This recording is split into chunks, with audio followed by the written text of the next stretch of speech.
Hey everyone, today we've got 10 true scary stories about December snowstorms. But before we start, please make sure to like and subscribe. It really helps the channel and you can change your mind later. And if you've got any ideas for what the next video should be, feel free to drop them down in the comments. I was the last one still out that night, and the roads were a mess. Visibility had tanked to the point I could barely see beyond the hood of the truck. The dispatcher sounded off. Not panicked exactly, just hesitant.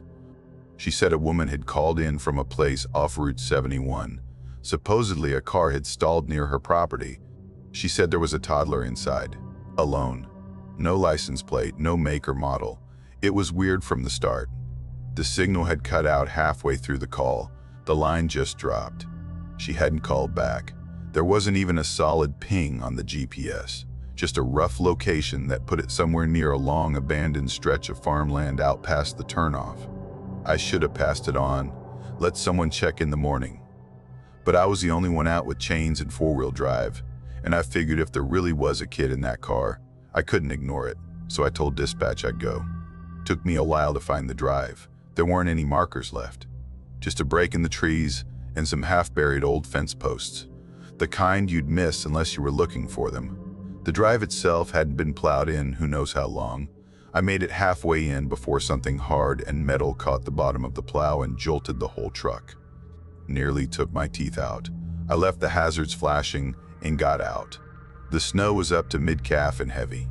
It stuck to everything. My boots, the back of my legs, even the inside of my coat collar. I was expecting to see at least some kind of tracks, maybe tire ruts or footprints, if someone had come out on foot. But the snow was perfectly smooth, undisturbed, not a single mark in either direction. Still, I kept walking. Eventually, the house came into view. Just a faint shape at first through the falling snow.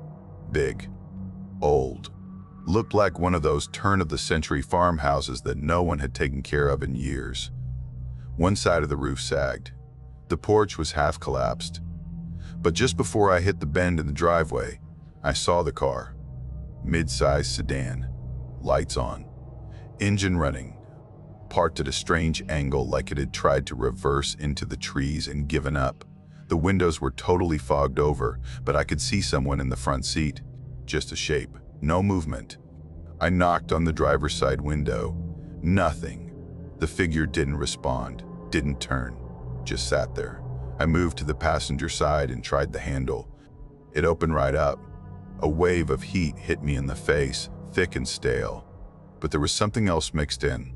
The smell, it was sharp and metallic, like damp wool left sitting in a tin can. The kind of smell that settles into your throat and doesn't let go. Inside, the woman was staring straight ahead.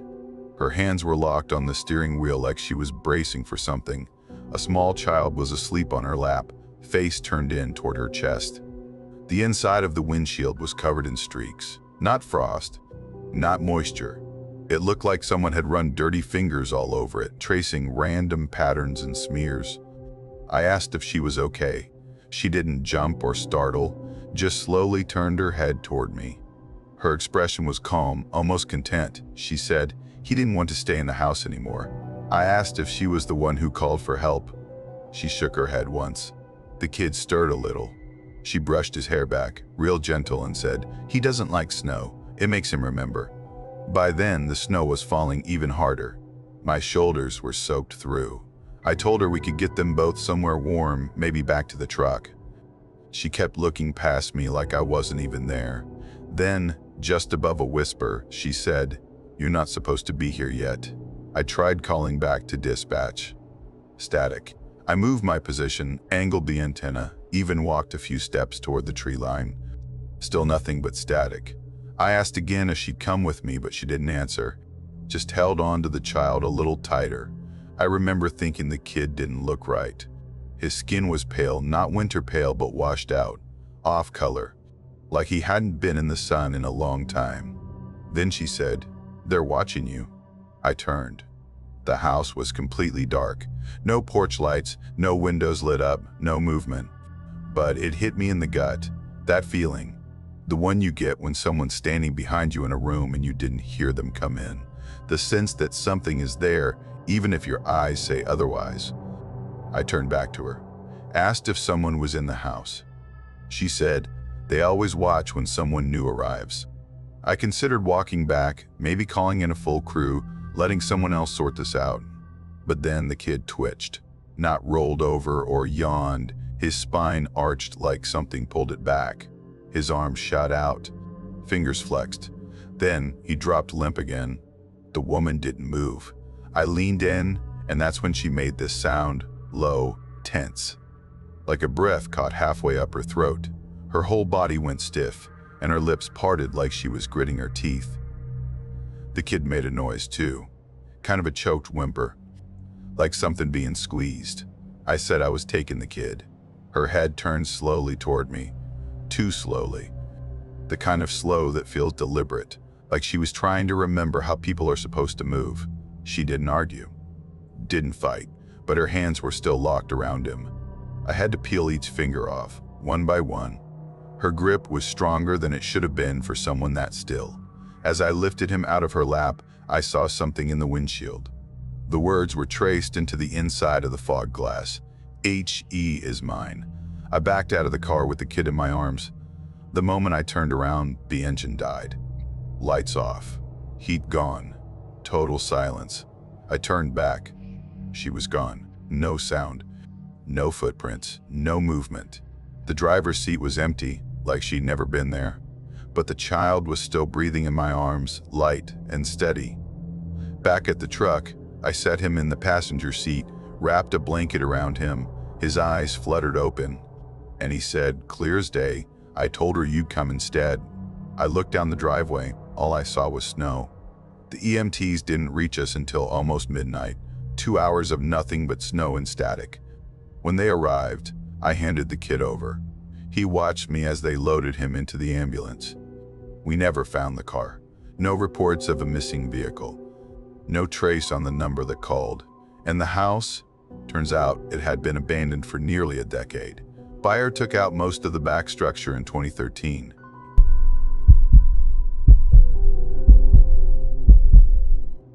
I've worked road maintenance for most of my adult life, about 12 years now. And honestly, it's not the kind of job you expect stories from. It's early mornings, long stretches of road, and dealing with whatever weather the state decides to throw at you. The town I was based in, Harlow Glen, sat tucked into a patch of upstate New York that felt forgotten by the rest of the map. Just pine and snow and not much else. We were a small team, 4 of us total, covering a whole network of rural highway running between a bunch of low-population towns that mostly kept to themselves. My stretch included the 26 miles between Brindle Hollow and Lake Renshaw. Beautiful in summer, a complete nightmare by December, especially with lake-effect snow. You'd swear the weather had a personal grudge against our section of road some days. That week before Christmas was rough. One storm after another with barely any let-up between them. On the day it happened, the snow had already been coming down for hours. Big gusts sweeping in sideways, visibility dropping fast. We'd had to pull the plows off the road because conditions got too rough for them to safely run. When the plows bail, you know it's bad. Around 9 that night, dispatch radioed in. Said they got a call from someone who lived near Rowan Spur Road. Apparently, there was a truck parked in one of the trailhead pull-offs, lights off, engine quiet, hadn't moved in over an hour. The caller also mentioned hearing a single loud bang echo off the hills. Not multiple bangs. Not a crash. Just one sharp noise out of nowhere with no follow-up. I remember raising an eyebrow at the radio. Could have been anything. A fallen branch, hunters doing something dumb, even ice cracking off trees. But I was already out checking for low visibility signs, and I wasn't far from that pull-off. So I headed over. The road there was blank. Just solid white, no tracks except my own weaving slowly through the drifts. The storm made it hard to see more than 10 feet in front of me. Even with the high beams on, it was like trying to look through a lit-up sheet of paper. Everything bounced light right back at me. The pull-off itself was an old semicircle of gravel carved into the edge of the woods, mainly used in summer by hikers starting up into the preserve. In winter, it turned into a snow collection basin. When I turned in, the tires dipped hard into packed snow, and I felt the truck shift under me a little. The whole space looked untouched, just a quiet white scoop under trees weighed heavy with ice, except for the truck. It was an older model pickup, parked under the wooden shelter where the trail map usually sat, dark maroon with the back half already buried in snow. It looked like it had been sitting there a while, which immediately felt off. People don't just abandon their vehicles in storms like that, not out here. And if they do, they usually leave a note on the dash or call it in. I pulled up behind it, engine running, and stepped out. The wind hit like a slap, sharp, needling cold that found every gap in my gear. I zipped my jacket all the way up and started toward the driver's side door. My boots sank in past the ankle with each step, the snow making that tight squeaking sound with every footfall. I knocked on the window, muffled thud. "Hey," I called. "Everything okay in there?" Nothing. No shift of movement. No flicker of light. Just the storm pressing in. I tried the handle. The door opened without resistance. That's when I saw the shotgun. It was lying across the man's lap, stock against his hip, barrel angled slightly up. His right hand touched it lightly, not gripping, just resting there, like he'd forgotten it was in his hand. He was slumped forward a bit, not dramatically, just enough that I couldn't see his face. I froze, stepped back without thinking, putting distance between me and the open cab. I don't scare easily, but there was a stillness to the scene that made everything in my chest tighten. I went around the front of the truck, roots crunching with more urgency now, and shone my flashlight through the passenger side window. That's when I saw it. There was no face. The blast had been close range. The damage went upward, not backward. The top of his head was gone, but his body hadn't moved much. He still sat upright, like he'd just stayed. Even in death, the seatbelt wasn't on. Nothing was braced. He hadn't slumped sideways or collapsed into the wheel, just sat there frozen in posture, like something had kept him upright. And then I noticed the snow. Snowflakes were drifting into the cab. Not from an open door. This was before I'd opened anything on that side, but from above, from somewhere inside. I tilted my flashlight upward. The wooden shelter over the truck had a section blown out directly above the cab. A wide panel of the roof had been torn open, not splintered like a fallen branch would do, not peeled back like something heavy had fallen through. No, this was a jagged-edged rupture forced from inside the truck and punched up through solid timber. Clean-edged holes, several of them, letting the snow filter straight through. The blast had gone upward and torn through the shelter roof. I stood there longer than I should have.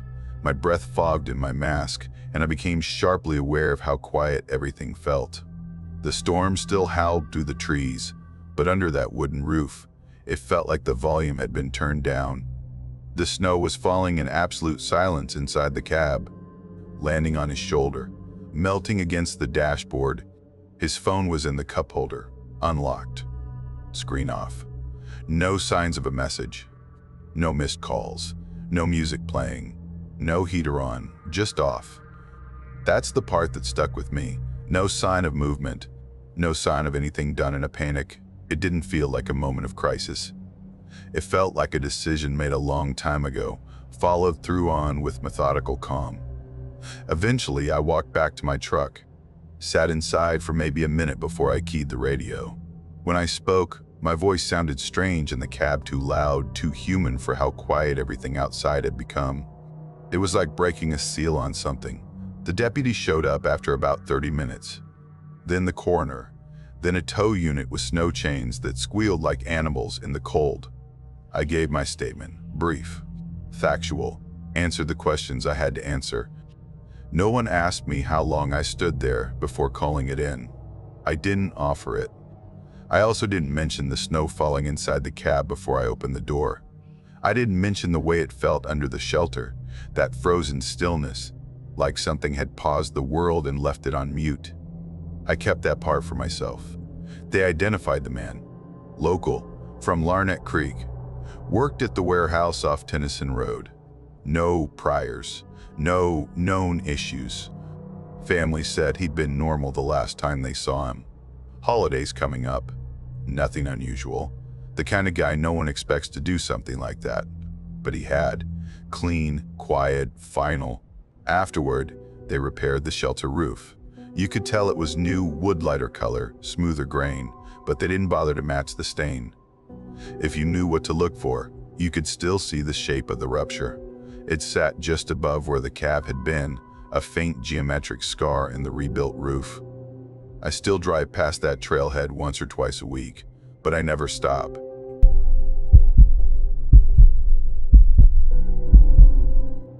My niece Clara was staying with me the week before Christmas.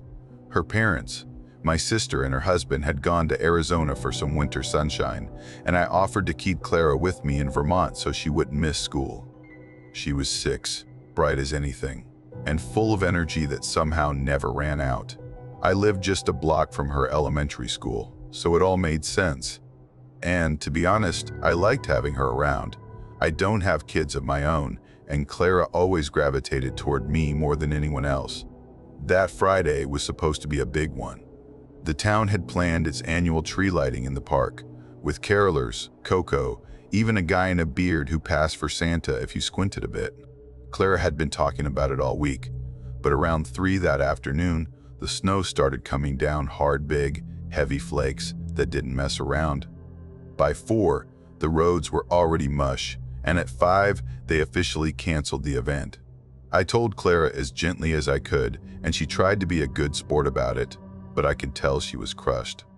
So I improvised. There's this little church lot a few blocks from my place that sells last-minute Christmas trees every year.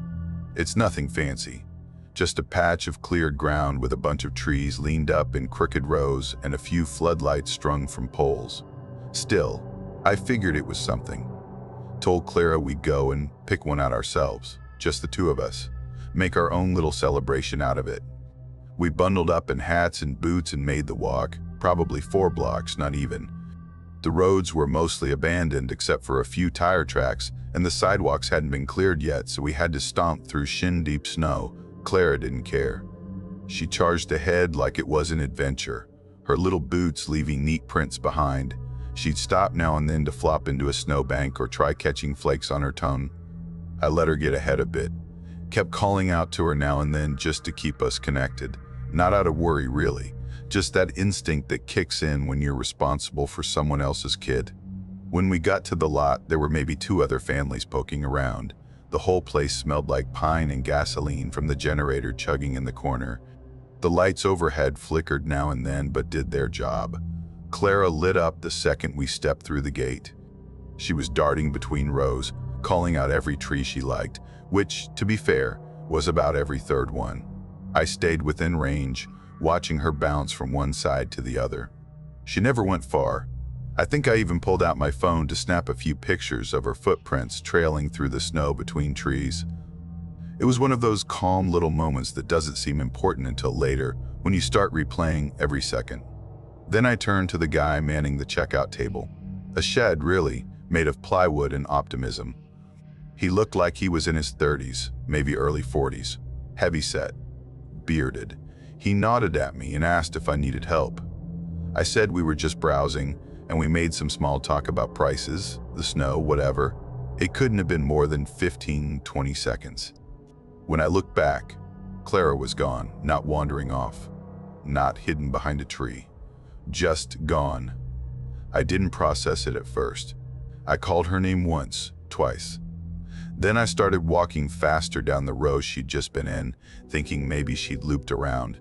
But there was nothing. Just that empty space between trees and swirling snow beyond it. Then I saw the footprints. Hers, small, skipping, playful, and next to them, deeper ones, bigger, adult-sized. Their pattern was different, more deliberate. Both sets headed in the same direction, out of the lot and toward the sidewalk. I followed them until they got muddled in the tire tracks at the curb, where the snow had been mashed and churned up by passing cars. After that, I couldn't make out where they went. I looked up, scanned the street, and then I saw them. Across the intersection, under the streetlight, This man, tall, thick coat, hood pulled low. Clara was beside him, not held, but close. His arm was down, but I could see that he had her by the wrist, just low enough that it wouldn't look odd unless you knew what to look for. From a distance, it could have passed as normal, a dad and daughter crossing the street, but it wasn't. I yelled, "Clara." She snapped her head around so fast, I saw her hood slip back a bit. She saw me, stopped walking. The man stopped too. I kept yelling, "Clara, come here," let go of him. She didn't move at first. Neither did he. He just stood there, looking at me. I was close enough now to see his face. Pale, patchy beard, mid-40s maybe, not angry. Not angry, not panicked. Just blank, like he was looking through me. That's the part that gets me. How calm he was. Like none of this was unexpected. Clara started tugging her arm. Tiny movements at first, then more forceful. I kept moving, fast as I could without falling, arms out like I could somehow scoop her up from 10 feet away. When I got within 5 feet, she yanked herself free and bolted toward me. I dropped to my knees in the snow to catch her. She practically crashed into me. I wrapped her up, held her so tight I think I startled her. She was trembling, couldn't even speak. Her mittens were damp and her cheeks were raw from the cold. I turned to look, but the man was already walking away.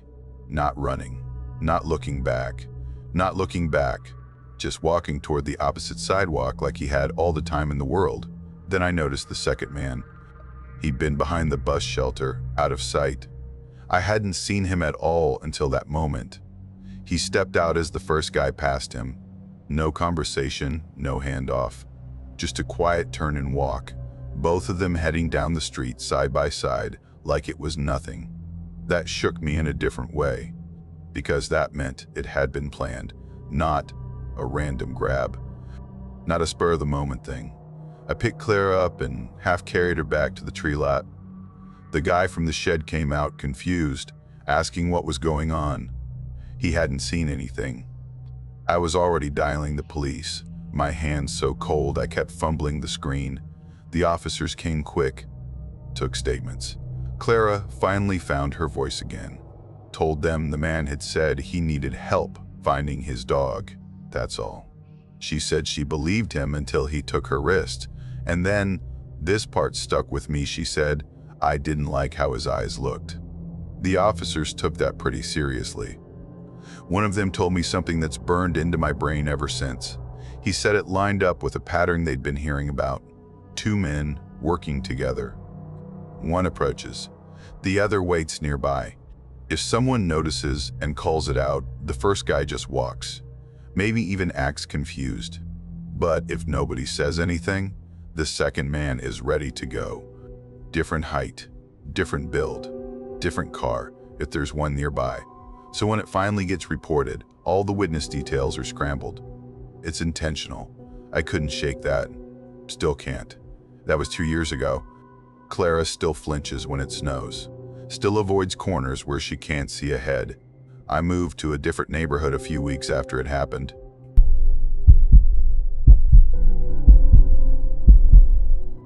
That winter, I stayed back in Bellevue while my parents flew out to Tucson to see my grandmother. They gave me the usual, "You sure?" a few times, but I told them it was fine. I'd just started working at this small, no-frills gas station off Route 49, and the owner, Frank, was in full panic mode about covering the holiday shifts. He made it sound like Christmas Eve at that place was going to be a war zone. The night the storm rolled in, I was closing solo. The radio had been chirping all day about a big whiteout hitting by midnight. But around 9 o'clock, it didn't seem too bad yet. Snow was steady but lazy. Thick flakes floating down like the sky couldn't be bothered to hurry. Wind hadn't picked up yet either. The roads were still drivable, though traffic had already thinned out to almost nothing. I'd just finished mopping up near the coffee station. Someone had spilled what looked like half a pot earlier and just walked away. And I was dragging the mop bucket back toward the stockroom when I saw headlights cut across the front window. They lit up the aisles for a second, then faded as the engine turned off. It was this old, dull gray sedan, Kinda boxy, like something from the early 90s. Looked out of place even in that lot, which isn't saying much. We mostly got rusty pickups and the occasional lost tourist. This car didn't look lost, just out of time. The guy who stepped out wasn't exactly dressed for the weather. Heavy dark coat, sure, but no gloves. No hat. It had to be single digits out. His hands were bare, red around the fingers, and he moved fast, ducking into the store like he was escaping something. He didn't say a word, just brushed some snow off his shoulders and made a beeline to the coolers in the back, stopped right in front of the sodas and stood there. I gave him the usual evening as I walked behind the counter. Nothing. Not even a glance. He just stared at the glass door of the fridge like he'd never seen a bottle of Sprite before. He didn't open it, didn't even move. Just stood there, like he was waiting for it to move first. I watched him for a second longer than I meant to. Something about the way he stood felt off, too still, like he practiced it, like he wanted someone to notice. I was halfway through deciding whether I should ask him if he needed help when he suddenly turned and started walking toward me, still empty-handed. He stopped at the counter, not close enough to lean on it, just close enough that I could see the raw skin around his knuckles, the way they looked like they'd been chapped for days. Then he said, "How long do you stay open?" His voice was flat, not unfriendly, just blank. I told him we closed at 11. "You're here alone?" And like an idiot, I said yes. It just came out. Reflex. I didn't think anything of it until a second later when his mouth twitched. Not a full smile, just a twitch. And he said, "Brave. Most people aren't, this far out." Then he turned and walked back outside. No purchase. No small talk. Just gone. I watched his taillights disappear down the road and immediately double-checked the locks. Not that it made me feel much better. By 10:15, the wind had picked up for real. The snow wasn't gentle anymore. It was coming in sideways, hammering the windows. I hadn't had another customer since Sedan Guy, so I figured no one else was showing up. I decided to close up a bit early, turned the open sign off, started counting the drawer. That's when I heard it. A faint sound coming from the back, not loud, not sudden. Just this dull, repetitive tapping, like someone knocking slowly, not with a fist, with knuckles. We didn't use that door, ever. It was a heavy metal fire door chained from the inside. I hadn't touched it in weeks. I walked toward the stockroom trying to stay quiet, even though I wasn't sure why. The tapping stopped when I got a few feet away. I held my breath. Nothing. And then came the dragging. Long, slow, like something was being pulled across the wall just outside. It moved from the door to the left, toward the side of the building. I stood there listening, trying to tell myself it could be wind. Maybe a branch. Something reasonable, but it didn't sound like wind. I turned off the stockroom light and locked the door behind me, just in case. Then I called Frank, told him someone might be outside, maybe messing around. He told me to stay in, stay on the phone, and he called the sheriff. Not even 5 minutes later, the store phone rang. It nearly gave me a heart attack. I picked it up, thinking it was Frank again. There was no voice at first, just silence. The kind that makes you start to wonder if someone's breathing on the other end. Then, quietly, "You shouldn't have lied." I hung up. Tried calling Frank back. Got nothing. I texted him, "Did you just call?" and stared at the screen, waiting for the little dots to show up. Nothing. I stayed behind the counter, half hiding under the ledge, staring out at the front door. My fingers felt stiff. Not from the cold, from the way I was gripping my phone. I kept telling myself I was overreacting, that none of this was proof of anything, but I couldn't get the voice out of my head. At 10:47, the front door opened. It wasn't locked. I know I locked it. I know I did. Same guy walked in. Coat still zipped. Snow clinging to his sleeves. His hands looked worse. Bright red, almost raw. He didn't speak at first.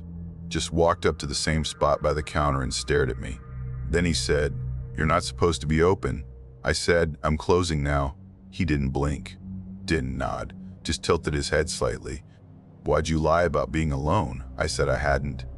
He shook his head. "Someone's in the back." My mouth went dry. I didn't say anything. He leaned in just a little and said, "Tell them they don't have long." Then he turned around and walked back outside. I reached under the counter and slammed the emergency button.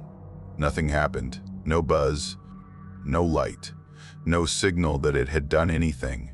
And then the lights went out, not flickering, just gone. The whole store went pitch black, except for the dim red EXIT sign. I grabbed my phone, no bars. Tried 911. The call didn't even try to go through.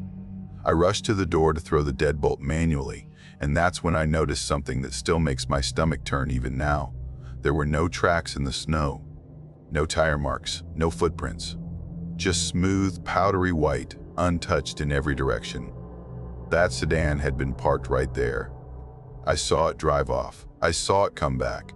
But the snow looked like no one had been near it in hours. And then the dragging started again, from behind the store. I ran back, relocked the stockroom door, dragged the shelving cart in front of it, and barricaded myself in the employee restroom. I turned on my flashlight and sat on the floor, knees to my chest, listening to every small noise. I stayed like that for hours. Sometimes the scraping would stop. Sometimes it would start again, closer. Once, I swear I heard something brush the outside wall right next to where I was sitting. Just a slow scrape, like nails or something harder. I must have passed out at some point. When I opened my eyes again, daylight was coming through the crack under the door. Then I heard pounding. On the front windows, it was a sheriff's deputy. He looked as relieved to see me as I felt to see him. Frank had tried to get through all night.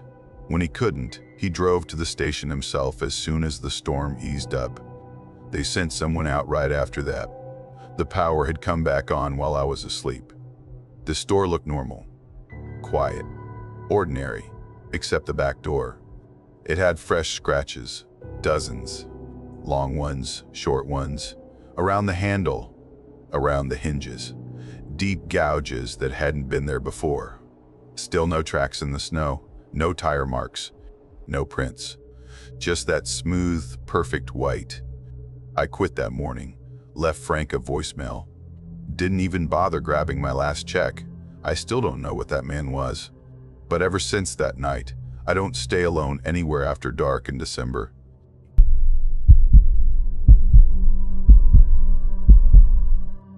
I'd picked up this short-term security gig for some extra cash before the holidays. Northern Idaho, middle of nowhere, upscale cabin retreat. I'd just finished school, didn't really have a plan yet. The job was low pressure, just check-ins on the equipment, keeping an eye on weather updates, making sure nobody wandered off drunk into the forest. But that winter, brutal. The snow came early and didn't stop. A few days before Christmas, this huge storm rolled in heavy, wet snow, total whiteout conditions. Most of the full-time staff left early to avoid getting stuck up there. The site manager, Keith, called me from town that afternoon and asked if I could stay overnight at the main lodge and monitor the cameras, just until the storm blew over. Said I'd be alone except for one other temp, who was already assigned night patrol. I told him it was fine. I didn't have anywhere else to be. My apartment back in Nettlewood barely had working heat, and the lodge at least had a fireplace and stocked pantry. Sounded like a decent trade-off. The other temp was Darren. Quiet guy, late 20s maybe. We didn't know each other well, but he seemed like someone who kept to himself by default, not in a sketchy way. We ate together around 6 leftover pasta from the staff fridge, and then he went out to start his hourly loop around the property. I stayed in the lodge. There were monitors set up in the back room, all connected to motion sensor cameras posted around the cabins and trail. The system was basic but reliable. There was also a two-way radio, a backup generator, and a binder with emergency procedures no one had ever opened. By 8, the snow was thick enough that you couldn't see more than 20 feet past the windows. I figured Darren was doing what he was supposed to do, checking cabin doors, looking for signs of roof strain, logging snow buildup. I threw on my coat to salt the porch and almost wiped out immediately thick powder covering a sheet of ice. I scattered some salt, then ducked back inside. My cheeks were numb, and the fire had started to fade. I was stoking the flames when the radio clicked on. "Cabin 6's back door is open," Darren said. "Looks like it blew in." Cabin 6 was the farthest one from the lodge, tucked into the trees at the end of the property line. It was usually booked out, first people liked the extra privacy. I asked Darren if he wanted backup. He said no, he'd handle it. "I'll be quick," he added, and that was it. Didn't hear from him again. At first, I didn't think much of it. The snow made everything feel slower, quieter. I figured he'd gotten sidetracked or was waiting out the wind before heading back. But around 9:30, I noticed something weird with the camera system. The feeds froze. Not all at once, just gradually, one screen at a time. At first, I thought maybe the storm had fried the signal, but the power was still fine. Lights on, heat running, no flickers. I rebooted the system. Nothing. Tried manually cycling through the camera feeds. Most came up black. Cabin 6's feed flickered, then paused on a still image, a view of the hallway inside the cabin. The angle didn't show much, just part of the entry rug and the beginning of the hallway that led toward the bedrooms. It wasn't live, just a single frozen frame. I waited, watching the screen like it was going to suddenly start moving again. It didn't. I texted Darren, no response. Called, straight to voicemail. I kept telling myself the storm was just messing with reception. Still, I couldn't shake the feeling that something was wrong. By 10, I gave up waiting. I grabbed the site's spare flashlight, pulled on my heavy coat and boots, and started the hike toward Cabin 6. It was worse than I expected. Snow past my knees, blowing sideways, biting through my gloves. I had to walk with my head down and one hand over my face just to see. The trail had already disappeared, and every step felt like wading through wet concrete. The flashlight barely helped. It just bounced off the snow in dull, fuzzy halos. When I got to Cabin 6, the back door was still open, blown wide, banging lightly against the frame like it hadn't been touched since Darren radioed. I stepped inside. The heat wasn't working. It felt colder inside than it did outside. The flashlight beam caught melting slush just inside the doorway and a line of boot prints leading down the hall. Darren's probably. But something about them didn't sit right. There was a second set of prints, smaller. Not kid-sized, just off. Narrower, with a weird angle to the toe. They veered off toward one of the bedrooms. I followed Darren's tracks instead. They stopped at the bathroom. His jacket was on the floor, so was his radio. Just lying there, like he'd taken them off on purpose. The bathroom light was on and the door was shut. I knocked. "Darren?" Nothing. I opened the door. Nobody inside. The room looked clean, untouched. Steam-free mirror, no sign of a struggle. But there was this little portable space heater running in the corner, humming softly, and Darren's phone was sitting on the edge of the sink, screen still on. There was a single message on it, from a number with no name. Just said, "Look up." I didn't want to, but I did. The flashlight hit the ceiling, and there it was. An old square vent. Wide, dark, open. The kind you only see in buildings from 50 years ago, before they started using narrow ductwork. I hadn't seen one like that in years. And just for a second, I felt it. This soft, warm breath of air coming down. Not a draft, not heat from the vent. Just this presence, like someone exhaling, slow and close. I bolted. Didn't close the bathroom door. Didn't shut the cabin door behind me. I just ran. Slipped on the porch step and hit my shoulder hard on the way down, but I kept going. Back through the snow, flashlight swinging, lungs burning. Back at the lodge, I locked every door. Checked the windows twice. Tried the radio again, still dead. Picked up the landline. Nothing. No dial tone. Just that dead, hollow silence. At 11 on the dot, the camera feed came back. Cabin 6's hallway was on screen again. This time, the door was closed. The still image was gone. It was live. I stared at the screen. Nothing happened for a solid minute. Then someone walked across the hallway. Fast. No face, no details, just a shape and a dark coat. It wasn't Darren. Wrong build. Different coat. quicker steps. That was enough for me. There was an old snowmobile locked in the tool shed, reserved for emergencies. I'd never used it before, barely even touched it. But I got it running. Don't ask me how, and drove it blind through 5 miles of powder and wind until I reached the ranger station. Didn't stop until I was inside the emergency trailer with the lock clicked shut behind me. The rescue crew went back up the mountain the next morning. They found Darren. He was face down in the snow behind cabin 4, frostbitten but alive. Barely. He didn't remember anything after stepping into cabin 6. The last thing he recalled was hearing something in the vents. He thought it was a voice, whispering. That's it. I quit the next day. Told Keith I was done and left town by sunset.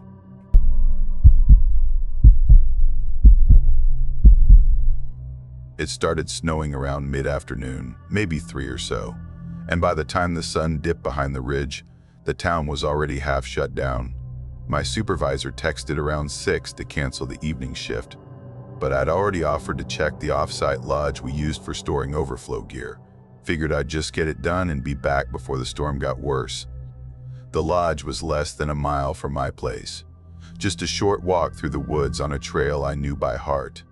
No street lights out there, just the usual pale glow from the snow when the sky was overcast. I'd walked that path plenty of times in worse conditions, usually with a thermos of coffee in one hand and a headlamp that barely worked. It wasn't a big deal. The trail cut through a dense stretch of pine and then opened into this flat clearing where the storage lodge sat. Not much to it. Single room, old wood construction, a backup generator out back. Inside, we had shelves full of off-season supplies, a few logs of training records, boxes of equipment, and a cot in the corner for emergencies. In theory, someone could ride out a night there if they had to. My checklist was simple. Confirm the generator was running, make sure no pipes had frozen, and find a box of performance gloves our instructors needed for the weekend ski lessons. That was it. The wind was already picking up by the time I reached the door. Not blizzard level, just that persistent sideways gust that slips through your sleeves and into your bones. I stamped the snow off my boots, unlatched the bolt, and stepped inside. Cold air, but not freezing. The lights worked. Generator was humming along, a steady thrum I could feel more than hear. I kept my coat on and headed straight to the back cabinets. Everything was still labeled, thankfully. The glove box was right where it should have been. Third shelf, left side. I pulled it down, set it on the table in the center of the room, and made a mental note to grab it the next morning with a sled or maybe one of the snowmobiles. While I was there, I ran the tap to make sure the pipes hadn't frozen. Water came out slow but steady. The heat tape wrapped around the plumbing was still drawing power. Everything seemed fine. I sat on the edge of the cot and took out my water bottle. Just needed a minute to regroup before heading back. That walk back uphill could be brutal in heavy snow. Then I saw the footprints. 6 of them, small. Not toddler small, but smaller than mine. Narrow, clean edges in the thin layer of dust that always settled on the floor. They weren't from me. I'd come in and walked a different line across the room. These led from the middle of the lodge straight toward the back wall. No window, no door. Just solid wood. I stood up slowly and followed them. My boots creaked against the floorboards. The print stopped maybe a foot from the wall. No turning, no trail leading away. Just stopped. I crouched down and ran my fingers over one of them. Dry. No melt, no damp outline. Just a clear mark like someone had been standing there, then vanished. I stayed there for a moment, listening. My ears strained to pick up anything. Movement, breath, footsteps. But it was just the wind outside scraping the shutters. Nothing inside felt out of place. Still, I went back to the door and locked the bolt. I wasn't scared at that point, not exactly. Just alert. Something felt off, and I didn't like not having a reason. I pulled out my phone to snap a photo of the prints. Figured I'd show it to one of the guys on maintenance. Maybe someone had come by earlier and didn't log it. But when I lifted the phone and pointed it at the floor, the prints were gone. Just like that. Nothing. I walked over, squinting. Not even a smear. I looked at my own boots. Still wet, still leaving faint slush trails as I moved. But those other prints, gone like they'd never been there. I rubbed the back of my neck, told myself maybe I saw old marks, weird shadows. That kind of stuff can happen. Your brain fills in gaps. I reached for my water bottle, but it wasn't where I'd left it. Not on the crate by the wall, it was on the table, right next to the glove box. I stared at it for a second, then picked it up and took a drink. Still cold, still mine, no big deal. Probably moved it without realizing. Outside, the wind kicked up again, louder this time. It sounded more like a low moan than a gust. I told myself it was better to wait. Give it an hour, trail would settle, less chance of slipping on the way back. I unzipped my coat halfway and pulled off my gloves. The lodge felt warmer than I expected, almost too warm. I walked over to the thermostat. It said 52 degrees. That wasn't right. The generator usually topped out around 45 in heavy snow. The insulation in there was old, and the wind liked to find every gap. I nudged it down a couple degrees just to test and held my hand near the vent. Still warm, too warm. I moved toward the corner where the heat duct ran through the wall, got closer. There was this faint scent of pine, not musty fresh, like someone had just cut into a tree. I touched the metal pipe. Hot, that made no sense. Then I heard a creak behind me, not loud. Just a shift, like weight moving on old boards. I turned fast. Nothing. But the table was empty. No glove box, no water bottle. I scanned the room. The box wasn't on the floor. The bottle wasn't tipped over. It was just gone. I crouched to check under the table. Nothing. When I stood back up, the crate I'd sat on had moved.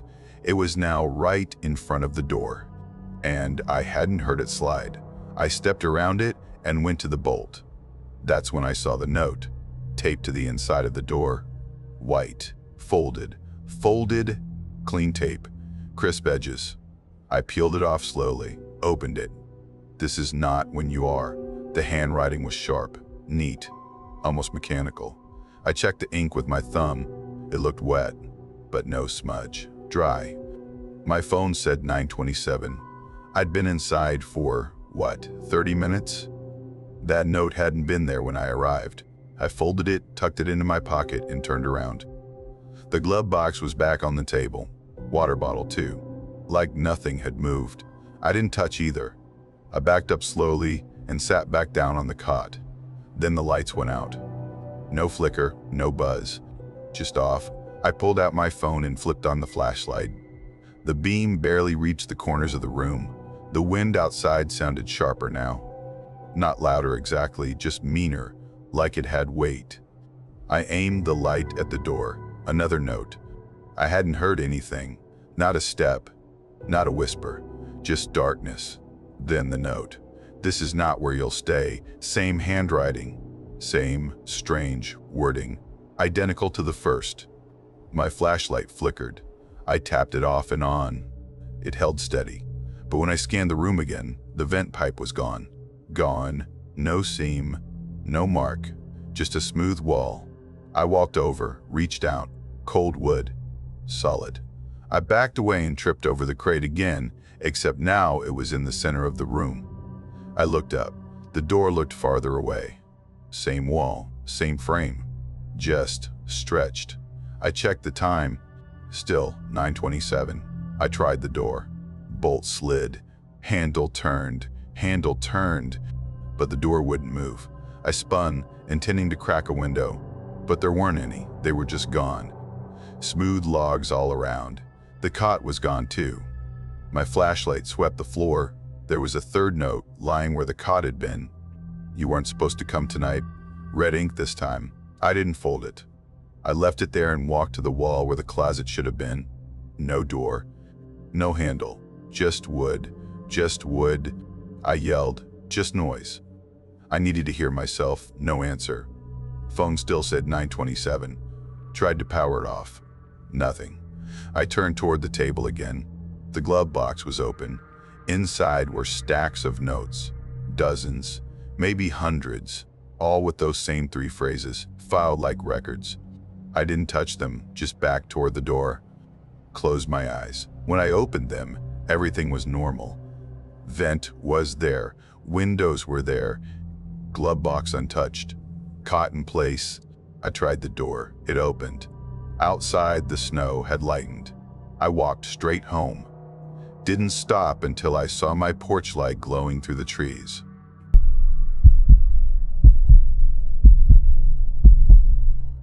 The library was closing early because of the storm. I'd stayed behind after school to retake a history test, and by the time I stepped outside, it was already dark. Our town's not big, just one of those tucked away New England places where everyone knows who drives what, and most people don't lock their front doors unless it's tourist season. My dad's truck had refused to start that morning, dead battery or something, and he was already annoyed about it, so I didn't want to push my luck by asking for a ride. Figured I'd just walk. I'd done it before. It's about 2 miles from the school to our place if you cut down the right streets. So I zipped up my coat, wrapped my scarf around my face until it almost touched my eyes, and started walking. At first it was kind of peaceful. The snow covered up all the usual sounds. No traffic, no barking dogs, not even the buzz from the diner's old sign, just me and the crunch of my boots. It made everything feel sort of paused. I hit the hill past the post office and noticed a truck up ahead, parked halfway up the next block. The engine was still running, headlights casting this hazy glow through the falling snow. Looked like an old Ford. Mud-caked, dent in the bumper, tires sunk a little in the snow like it had been there a while. The angle was weird, half in the street, half turned toward the curb like whoever parked it didn't quite finish the job. As I walked past it, I peeked in. The windows were fogged up, but I could still make out a shape in the driver's seat, just sitting there. Still, no movement, didn't feel threatening exactly, just off. People leave cars running during storms, sure, but they usually don't sit in them without doing anything. No phone light, no visible movement, nothing. I kept walking. Turned down the next street, past the old diner that's been boarded up since I was in middle school. That stretch is quiet in winter, creepy quiet. Most of the houses are empty by November, summer people with big wraparound porches and no idea how to drive in snow. There's a greenhouse too, but it shuts down for the season, and 2 houses that burned down last year still stand there. Blackened skeletons, no one's bothered to tear down.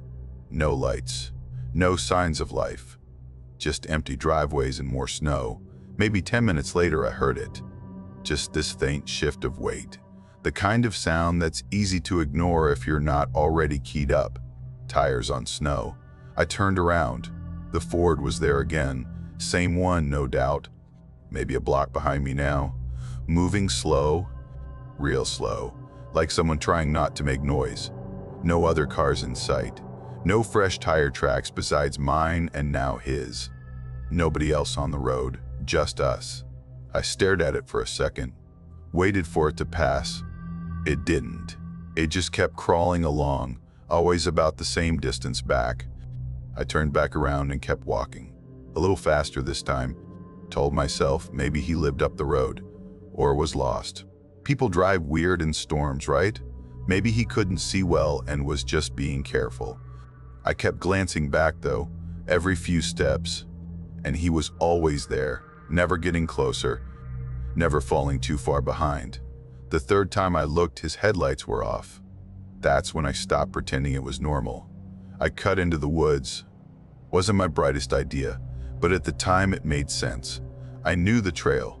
It runs behind a row of houses and eventually leads to the back of my neighbor's property. There's a little footbridge that crosses a frozen creek. I figured if I moved quick, I could lose him in the trees. So I ducked into the woods and started moving fast. Not full out running yet, but close. The trees closed in around me and the snow got deeper. My boots slipped a few times. Branches scratched my coat and yanked at my scarf. My breath was loud and hot inside the fabric. The woods were darker, the trail narrower. About halfway in, I heard it again. Another set of footsteps. Not mine. Slower.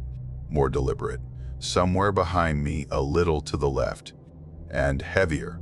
You can feel it in the snow, the way the ground compresses when someone's really putting weight down. This wasn't just someone out for a walk. I didn't look back. Didn't want to see. I veered off the path and started climbing toward the old water tower. The snow was deeper off trail, and I slipped twice. Hard. One time I landed on my hip and my teeth clacked together. My scarf caught on something, probably a branch, and I had to yank it free so hard it burned my neck. Still didn't look back. The water tower sits on a hill surrounded by a crumbling chain-link fence. There's a small utility shed next to it, probably full of old tools or electrical junk. I ducked behind the shed and pressed myself against the wall, trying to keep my breathing quiet. I waited. At first there was nothing, just the wind rattling through the branches above me and the pounding of my own heart. Then I heard it. Crunch, pause, crunch, footsteps. Slow, cautious, coming closer. They stopped just on the other side of the shed, maybe 10 feet away. And then I heard it, soft but unmistakable, the sound of something being unsnapped, like a buckle or strap being undone. I don't know what it was, but I wasn't about to stick around and find out. I took off, no more hiding. I pushed myself up and ran straight for the other side of the hill, heading toward the sledding slope across town. I could see faint glimmers through the trees, Christmas lights, porch lights, something, anything. I ran like my life depended on it. Fell again, this time on my knee. It sent a jolt up my leg that made me stumble, but I didn't stop. My gloves were soaked. My hands were stinging. My legs felt like they were turning to jelly, but I kept running. Finally broke through the tree line and saw the hill. A few houses dotted along the ridge. Some still had decorations blinking in the snow. I didn't care which house. I just sprinted toward the first one with lights on and pounded on the back door like I was trying to break it down. A woman answered, maybe in her 40s, bundled in a robe and thick socks.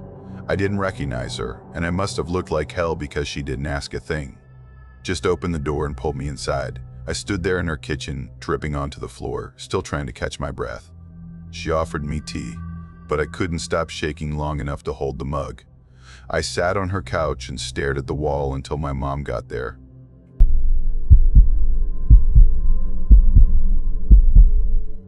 The snow had started falling just before 6. I'd gone out earlier to top off the gas tank and grab some snacks, figuring I might get snowed in for the night. By the time I got back, the county was already sending out those flashing alerts. Non-essential travel lockdown, all caps. They meant it. I was house-sitting for my cousin and his wife while they were visiting her parents in Ohio for the week. Their place is way up north, like really north. Not just small-town Minnesota, but the kind of north where the roads stop getting plowed halfway through a storm, and your closest neighbor is just trees and whatever's moving through them. The house is nice, modern, but kind of isolated. End of a long gravel road, surrounded by woods, no one around for miles. In daylight, it's peaceful, quiet. At night, though, especially in a storm, it feels like the whole world has been erased. By 9, the wind had picked up hard. It was throwing snow against the windows like someone hurling sand at them. The living room lights flickered once or twice, just enough to make me glance at the ceiling. I was camped out on the couch in my hoodie and sweats, half watching an old movie I didn't care about, half dozing off under a blanket. Then I heard it. 3 knocks. Not loud, just sharp, fast, like knuckles rapping against wood front door. At first, I wasn't even sure I'd heard it. I sat up, stared at the TV. The emergency crawl was still rolling across the bottom. Do not derive. Stay in, doors. Exactly what you'd expect in a whiteout. So who the hell would be out there knocking? I waited. Nothing. Got up slowly, went to the door, looked through the peephole. Nothing but wind and snow. Still, I opened the door a crack. Cold slapped me in the face. Porch light barely cut through the storm, just enough to light the steps and a bit of railing. I leaned out, checked both sides, even took a step onto the mat to glance toward the garage. Nothing, no footprints, no tire marks, just swirling snow and a lot of wind. I shut the door, locked it, stood there for a few seconds, hand still on the knob. Then I heard it again. 3 knocks, same rhythm. But now it was coming from the back of the house, I felt this weird drop in my chest, like missing a stair. It didn't make sense. I walked back through the house, past the dining table, down the narrow hall toward the mudroom. The glass door that led out to the backyard was frosted over, blurring everything beyond it. The outside light clicked on automatically as I got close, flooding the yard in a pale yellow glow. I squinted through the frost. Nothing. Just the snow piling up and the outline of the shed, already half buried. I opened the door a few inches and yelled, "Hello?" No answer. I listened, waited. Still nothing. It was dead silent, aside from the wind, which somehow made the silence worse. I closed the door, relocked it, and started back toward the living room. Made it maybe 10 feet. Another knock. 3 precise taps. Not on the doors this time, on the window above the kitchen sink. I stopped. That window's high. Too high for anyone to reach without a ladder or something to stand on. Even I can barely touch the bottom edge, and I'm not short. And there's nothing under it. No deck, no stairs. Just a clean drop down to the yard. I turned off the kitchen light. Didn't want to make myself a silhouette. Then I stood off to the side, holding my breath, just watching the window from the edge of the frame. Nothing moved. No knock, no shadow, no flicker of motion behind the glass. I stayed there for another minute, maybe longer, then slowly turned to head back. Right then, 3 more knocks, not from the kitchen. Dining room window, directly behind me. Same rhythm, same spacing. Tap, tap, tap, tap. I backed away without turning around, heart hammering way too fast. I didn't even think to grab anything. I just kept walking backward until I reached the hallway. This time I didn't bother with the lights. I turned on my phone's flashlight and went room by room, checking every door, every window, every possible way in. I even checked the attic hatch, like a complete idiot, because I couldn't stop my brain from going there. Outside, nothing. No prints. No signs of anyone walking through the yard. Not even marks in the snow under the windows. Everything looked exactly the way it should. Eventually, the knocking just stopped. For almost an hour, it was dead quiet again. I tried to settle down, told myself it was probably something with the wind, maybe ice shifting or branches. I even turned the movie back on, tried to act normal. Didn't really work. It was after midnight when I went to the bathroom. Just a quick rinse, brush my teeth, check my face before bed. The light flickered a bit when I turned it on, probably the storm again. I opened the medicine cabinet to grab my toothbrush. That's when I saw it. A piece of yellow paper stuck right on the inside of the mirror. Black ink, slanted handwriting, just 5 words. "Why didn't you help me?" I didn't move. My toothbrush stayed in my hand, halfway to the sink. I'd opened that mirror a dozen times over the last few days. Cleaned it, even. Nothing had been there. And my cousin? He's not the type to leave creepy notes taped to things. His wife wouldn't either. It wasn't their handwriting. And it looked fresh, like someone had just stuck it there. The ink didn't even look faded. I shut the mirror slowly, stepped backward into the hall, closed the bathroom door, and leaned against the wall. Then the knock came again, right across from me on the small hallway window, just above the baseboard heater. Same sound. Tap, tap, tap, tap, tap. I didn't go to it, and I turned off my flashlight and stood completely still, pressed against the wall. Then it came again. Tap, tap, tap, tap. Same timing, same pressure, like it was on a loop. I couldn't take it anymore. I ran upstairs, shoved the quilt chest in front of the bedroom door, not that it would stop much, and sat down in the farthest corner of the room with my flashlight and phone. Still no service. I didn't even bother trying to call anyone. I just sat there, wide awake, waiting for it to stop. By morning, it had. When I crept downstairs, the windows were quiet. The door was untouched. The note in the bathroom was gone. No footprints, no messages, just cold silence. But when I opened the front door, there was something taped to the outside of the storm glass. Same yellow paper, same handwriting. You heard me, that was it. I didn't even wait for the roads to be fully cleared. As soon as I could drive out, I left the house keys in their mailbox, got in my car, and drove straight back to my apartment 4 hours south without stopping.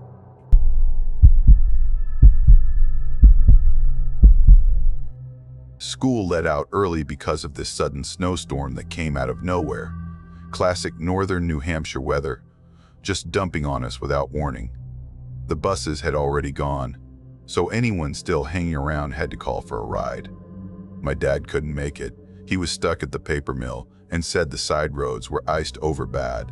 I was trying to figure out what to do when Lennox came over and said his cousin could take us both home if I didn't mind waiting a bit. Lennox was one of those kids who was just always on. Loud, funny, knew how to push things right to the edge without getting in trouble. You either thought he was hilarious or exhausting, sometimes both. He lived maybe 10 minutes from the school, down this narrow road that ran along the edge of a state forest. I figured it was better than sitting in the office until dark. His cousin pulled up in this beat-up red sedan and barely said a word the entire ride. Just nodded when I got in and kept his eyes on the road like he was driving through a minefield. Lennox filled the silence with non-stop trash talk, mostly aimed at me, calling me soft for wearing gloves, joking that I'd melt in the snow like some suburban marshmallow. He cracked himself up the whole way. When we got to his place, the cousin dropped us off without even cutting the engine. The house sat at the end of a gravel drive that clearly hadn't seen a plow, surrounded by woods on 3 sides, and honestly, it looked like no one had touched the exterior since about 1987. Peeling paint, sun-faded wind chimes, a porch with one step that dipped when you stepped on it. Inside, though, it was warm. Warmer than I expected. Lennox's mom worked nights at a warehouse, he said, sometimes just crashed there if the shift went long. His little brother was around, but mostly stayed in his room, glued to his PS2. I remember noticing how still the house felt. Not cozy still, just this odd kind of waiting, like the air didn't move unless you made it. We hung out in the living room for a while. Lennox kept flipping the lights off whenever the wind shook the windows, thinking it was hilarious to jump scare me. I acted like it didn't bother me, but I was hyper aware of every little creak. At one point, the power actually flickered out for maybe 5 seconds. He just smirked and said, "Lines out here suck. Happens all the time." Then he leaned in like he was about to tell me a secret and said, "Want to see something messed up?" I didn't answer right away, but he took that as a yes. We went out the back door. No boots, no gloves. He just stepped out into the snow like it was nothing. I hesitated, my sneakers were already soaked from earlier, but I followed him. The snow had climbed up past my shins by then, powdery but heavy underneath. He led us into the woods behind the house, feet crunching through the crust, until we got to this rusted old shed that looked like it had started sinking into the ground. He popped the latch, like he'd done it 100 times, and opened the door wide. Inside it smelled like wet rust and old dirt. There was a little space heater, some busted tools, and a tarp draped over something long and low to the ground. He didn't say anything, just looked back at me, then yanked the tarp off with both hands. Underneath was a pile of dead squirrels. I'm not talking about a couple. I mean at least 2 dozen, maybe more. Some were stiff as boards, others still looked fresh. Their little bodies were tangled together, half covered in blown-in snow. It took me a second to understand what I was looking at. I didn't even speak, I just stood there. Lennox grinned. "Neighbors got traps out back. Been stealing them for weeks," he said, like it was a game. "They freeze on their own. No cleanup." Kinda genius, right? I didn't answer. I think I just nodded, which now feels worse than saying anything. Then he pointed to this red plastic sled leaned against the wall and said, "Simon, I'll show you the fun part." We dragged it to the slope behind his backyard. Everything felt weirdly muffled, the kind of quiet you only get when snow covers every surface. He climbed in and shoved off like he was aiming for something. Instead of sliding straight down, he veered toward this shallow trench that used to be a creek bed. The sled hit something under the snow and bounced. He went flying, landed hard on his side, then sat up laughing. By the time I caught up, he was already digging into the snow. His hands were red and raw. He pulled out what looked like a frozen raccoon, stiff and half buried. Its mouth was open, teeth showing. "Target practice," he said, like he was inviting me to play darts. He stood it upright, walked 10 paces back, picked up a rock, and chucked it. Nailed the thing right in the face. It flopped over, and he howled, laughing. Then he did it again with some other animal, gray and frozen, maybe a possum. I couldn't even tell.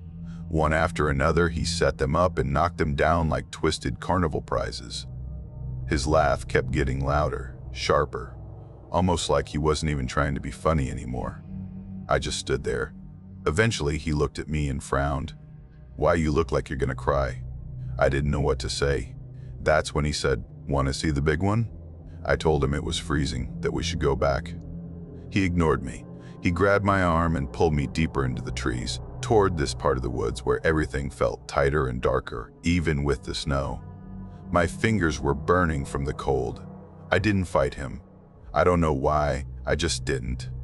We reached this old tree, big enough to split at the base where the trunk had rotted.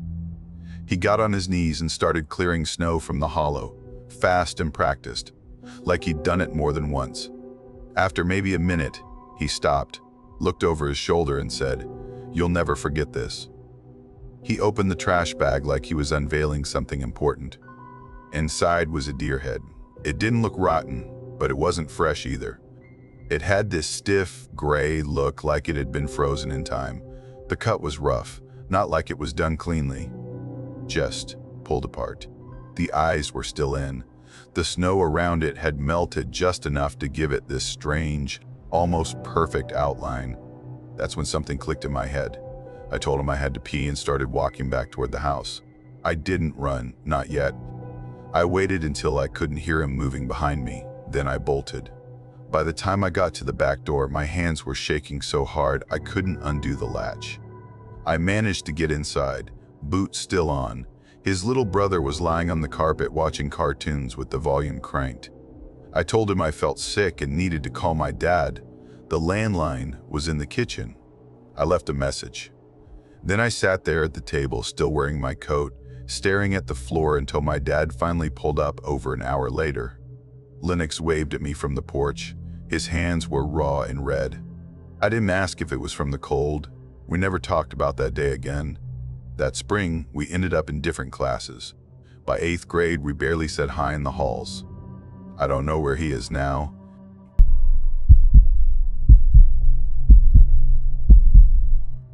That morning started like any other until my sister called.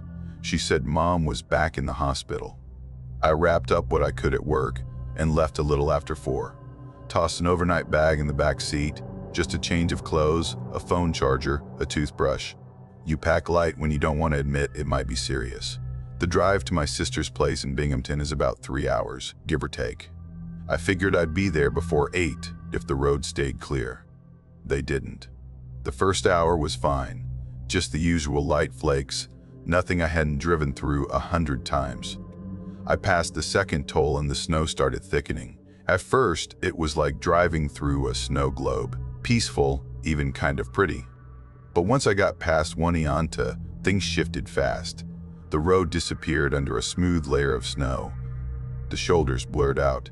No more lane lines, just a blank canvas. I should have pulled off. I knew that. I told myself I'd stop at the next town, maybe grab a coffee, check the forecast, wait it out if it looked bad. But then again, I was just an hour out. I didn't want to overreact. If Mom was fine, I didn't want to show up late and flustered like something awful had already happened, so I kept going. Around 6, the gas light came on.